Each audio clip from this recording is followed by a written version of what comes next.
I mean, so everybody likes killing big bucks just like me, but it's definitely become for me a little more of the chase.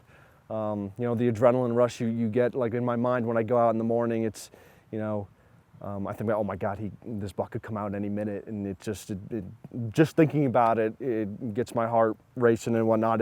It's really incredible how the white-tailed deer can keep so much of us up at night, just thinking about if the deer's gonna come out the next day, and so it's really a lot of the chase more than the kill for me now, and you know, being able to spend time in the woods, and which is also can't replace that. Yeah, I mean, it used to be the rut for me because, you know, you just get to see all that action. You know, you can get, you know, a buck from, you know, 2 miles away that you never seen before, and that's always cool to see. And you know, but I think it's more become of early season for me, being able to keep on a pattern for a buck, and I don't know, because then it's more calculated and it gives me a little more of an advantage than just kind of maybe a spontaneous show up of a deer that, you know, you just don't know. So I'd say early season October is kind of starting to become more my favorite time of the year to hunt.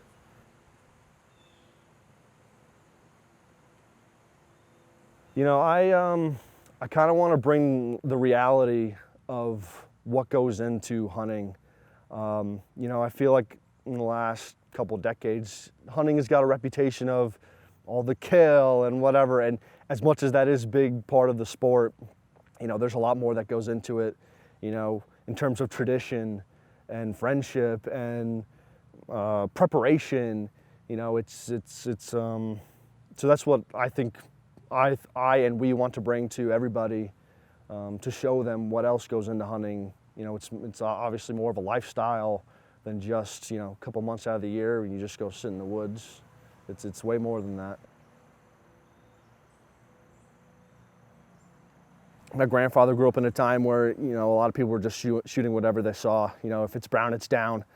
You know, and that's a great part of hunting, you know, when you're young, because, you know, you get that excitement to get that first deer down. But he kind of instilled in me, you know, to hold out, be patient, and wait, to shoot a nice buck. And my first buck was a 6-pointer, but I was so proud of it. I was so proud that, you know, I had that patience and I waited to, you know, and the discipline to pass on other small bucks, and that just transferred over years or whatever. So now that I can shoot bigger bucks, and that's what I want, and mature deer. And I think, you know, when I talk about hunting to other people who don't hunt, they kind of look at me funny because, you know, they're like, why do you obsess so much over, you know, just an animal? You know, it's just an animal. And, you know, it's an incredible thing, whether it's just checking, you know, trail cameras or whatever. You just kind of get that relationship that, man, you know, I want to work so hard to get this, and that means a lot to me.